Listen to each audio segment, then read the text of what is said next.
So some brief overview of volleyball. I'm sure as a lot of you are aware, there are 6 players on the court on each side for each team.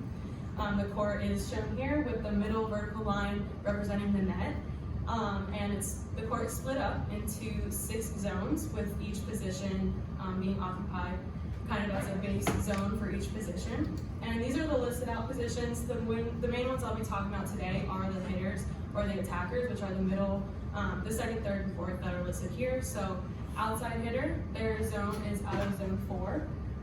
Middle attacker, which is middle blocker or attacker, which is based out of zone 3. And then the right side or opposite hitter, which is based out of zone 2. Those are the main ones that I'll be covering today. The other ones, super important, but not for what I'll be talking about today. There are different types of touches in volleyball. These are the main ones that I'll be talking about as well. I admitted a lot. But the main one is the attack or the hit, and there are different types of attacks. So a hard attack is basically a full swing, what a lot of people know as a spike. And that's an open hand, full swing. And then an off speed or a roll is also open hand, but it's hit basically on the base of the hand and gets some top spin on the ball, so it's typically shorter on the court, a little bit more air time than a typical spike or a hard attack.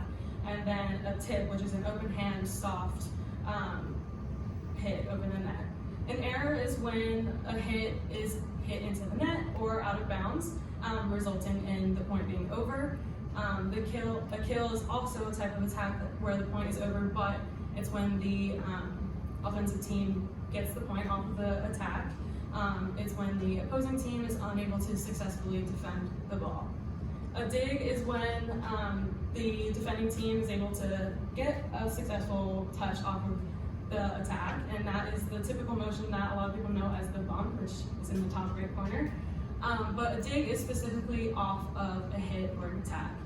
And then a block is another type of defensive motion. It's where the opposing players at the net go up at the same time as the attacker and try and defend the ball up right at the net, which is shown here on the bottom right. So defensive positioning, it varies from team to team, coaches to coaches, based off of what they think works for that specific team or just generally what they think works.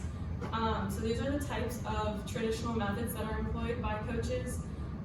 Base defense is where the players will be positioned before they know which opposing attacker is going up. All of these diagrams here represent the different types of defenses. If you were looking at a team with the net being at the bottom, the 3 circles that you see lined up at the bottom, those are going to be the front row players that are going up to block, and then the remainder being ready to dig the ball. Perimeter defense is one of the typical defenses used once you do know which attacker is going out to hit. It's when the defenders who are ready to dig the ball remain on the outskirts of the court, so along the sidelines and the baseline, with the idea that moving in towards the court is easier than moving backwards. So they kind of line the outside of the court. Rotational defense is a little bit different. It assumes that the blockers that are going up are covering a significant portion of the court defensively, and so the other defenders ready to dig are positioned around the block that's going up. So the 2 bottom here are showing the defensive positioning for if the outside attacker on the other team is going up to hit. So that's just a brief overview of that specific orientation for outside attackers. So after playing volleyball for a long time myself and switching between teams and coaches and seeing how it jumps a lot between defensive positioning, I wanted to actually look at which is the best defensive positioning based off of the data and not just domain knowledge and experience. So that's where the question for this project came from. So the data that was used originated from VolleyStation, which is a program where you can live stat track in practices and matches, mostly in matches. And you'll typically see, if you watch a volleyball match, someone sitting on the bench with a laptop, and that is what they're doing. They're writing down the live stats that are happening on the court. Each entry here, you see a snippet of VolleyStation here on the right. This is actually what I did for the Rice volleyball this is a snippet of practice, so this is just a little bit of the stats taken during practice.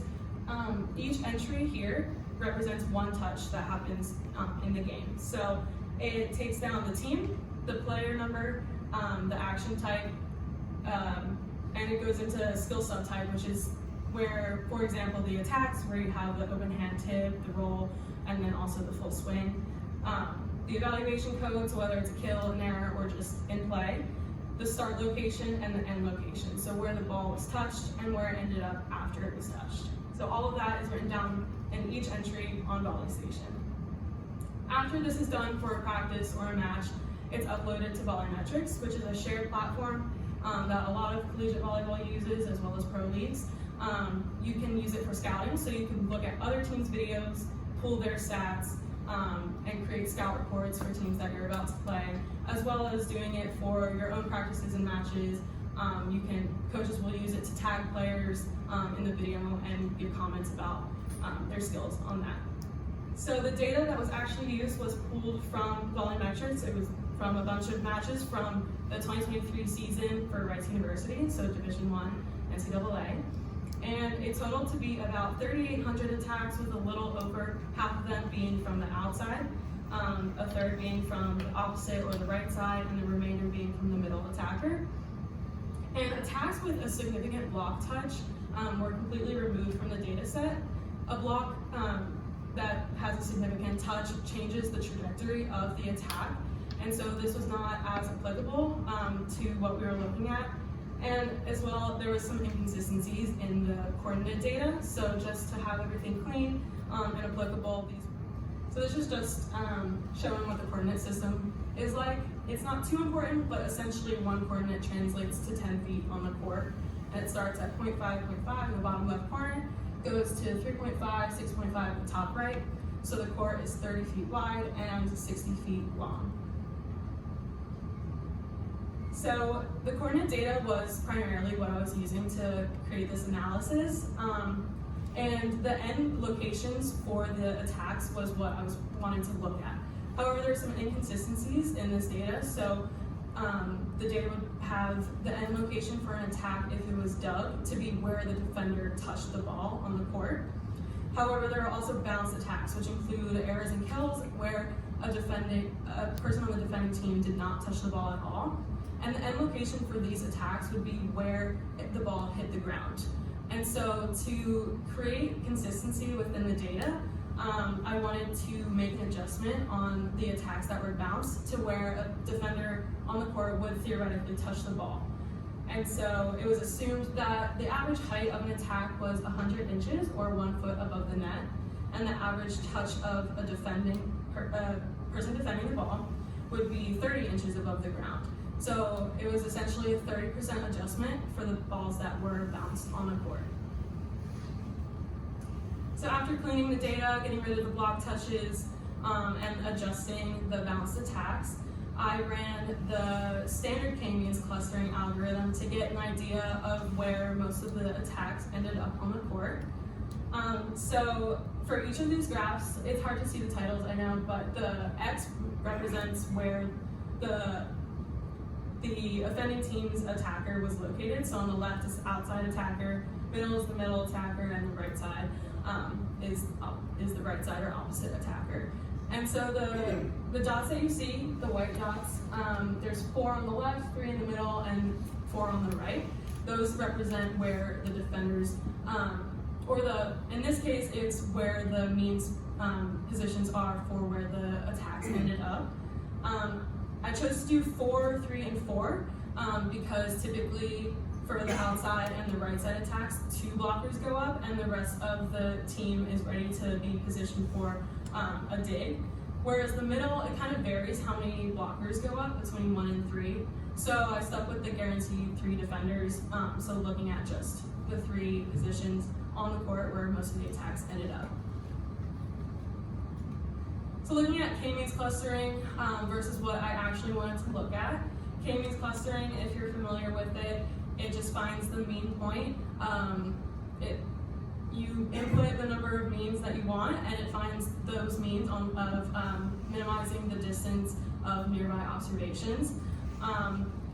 So like I said, that represents where most of the attacks end up on the court. However, since players have the ability to move and move differently with different types of attacks, there is a probability associated with getting a dig, and that's not represented by the standard k-means clustering. And so to implement that, I needed an adapted model or a probabilistic model. So that was what is shown on the right. I wanted to minimize the probability of getting a kill. In other words, maximize the probability of getting a dig. And so to do that, I needed to implement dig probabilities based off of different attack types. So this is kind of a representation of the different attack types and the probability distributions of getting a dig. It is hard to see the titles on these as well, but I can walk through it. The top two graphs show the dig probabilities for pin attacks, and the pins include the outside. The left shows the dig probability distribution for full swing attacks, and the right includes soft attacks. So those are the open hand as well as the roll shots that I talked about that are at the base of the hand, kind of top spin over. And those kinds of attacks have higher or more airtime. So a defender has better probability of getting digs off of those attacks further away from where they are positioned. So that's why the drop off is less dramatic than for the full swing attacks. And then on the bottom are the middle attacks. And the left, as you can guess, is the hard attacks, so the ones that are full swing, full strength. And then on the right is the soft attacks. In general, middle attacks are harder to defend. The set to the middle is typically quicker, and so you have less time to react to defend those balls. So in general, the dig probability for middle attacks is much lower. But yeah, that is the objective function for dig probabilities. And you might be wondering where these clustering algorithm and this adapted one is because the Euclidean distance is directly proportional to dig probability. So the further away the ball is, the less probability that there is a successful dig off of it. So our relationship stayed the same. We could keep 1 and 2 the same in this adapted algorithm. Step number 3 is where the change came in. Instead of adjusting the cluster center to minimize the distance between the nearby observations, a gradient ascent was employed to slowly adjust defender locations to maximize the dig probabilities. And that's where the objective function came in. I found the gradient with respect to the defender location, defender positions on the court, and then iteratively updated that to maximize dig probability until convergence. And these are the results from using that adapted k-means algorithm. Again, on the left is the outside attacker, middle is the middle attacker, and then on the right is the right side or the opposite attacker locations. Again, with the 4 defenders, 3 defenders, and then back to 4 defenders. You can see it looks a little similar to the standard k-means algorithm. The main difference, I would say, is on with the outside defending positions. It's hard to see, but in the hotspot that is cross court, there are 2 dots. And so that signifies that the front row player that is not going up to block actually pulls back to the back row to help defend digs. In the standard k-means results, it showed that defender being close to the front row to cover those tips. Here it is assumed that they would cover digs and then also still be able to cover those tips that are short on the court. So that is the main difference with these. But overall, definitely more refined using the probabilistic model. So I thought that this was an important comparison to the traditional methods that coaches employ. So on the left, actually both of these graphs show the outside attacker defending positions. The adapted k-means result, like I said, pulls the offside blocker back to the back row to help defend both hard swings and also the tips that go short on the court. But then I thought that this was most similar to the perimeter defense as opposed to the rotational defense. The players you can see are shown to be more inside the court, however, with the adapted k-means as opposed to the perimeter defense. And I'll talk about that a little bit more, but the one one thing that I avoided with this project was assuming that it was perfectly symmetrical, the dig probabilities around a defender position, where in reality it's known that moving forward is easier than moving laterally or backwards. So if I were to use these results in practice, I would actually position a player further back on the court than what is shown with the adaptive K-means result, knowing that typically range of motion is not perfectly symmetrical. And so using this in practice, you can get the specific coordinates from the cluster centers from the adaptive K-means algorithm, and these coordinates can be easily translated to feet. Like I said, one coordinate translates to 10 feet on the court.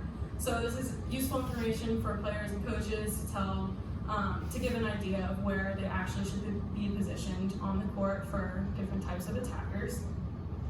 And like I said, positioning the players a little bit deeper, knowing that range of motion is not perfectly symmetric and that the probability of getting a dig is not the same in all directions.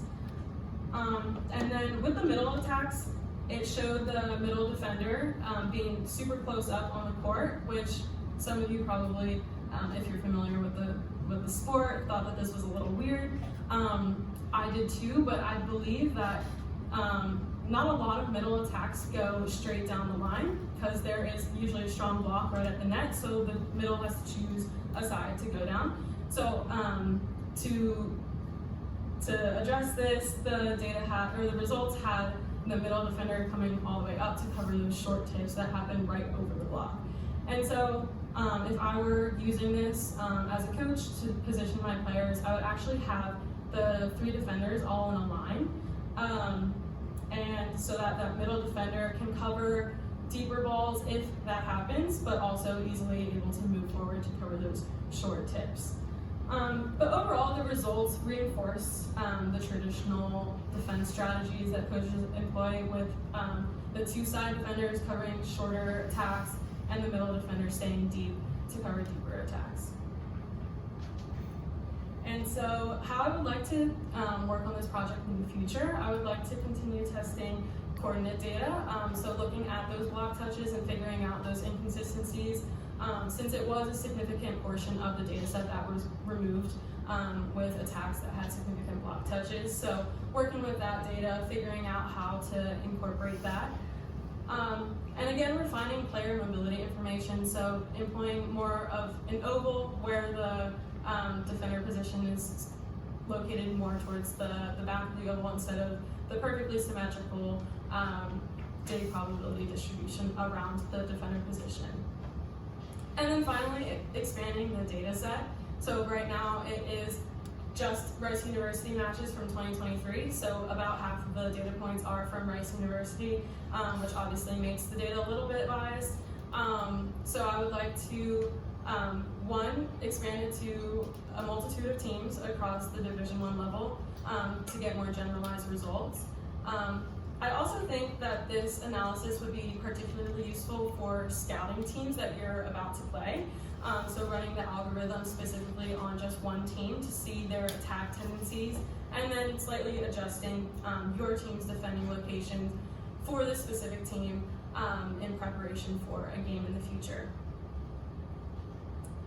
And that concludes my presentation. Thank you all for listening. I'd also like to thank Dr. Scott Powers for his help on this project, members of his lab, and the Rice University Sport Analytics Department. Thank you.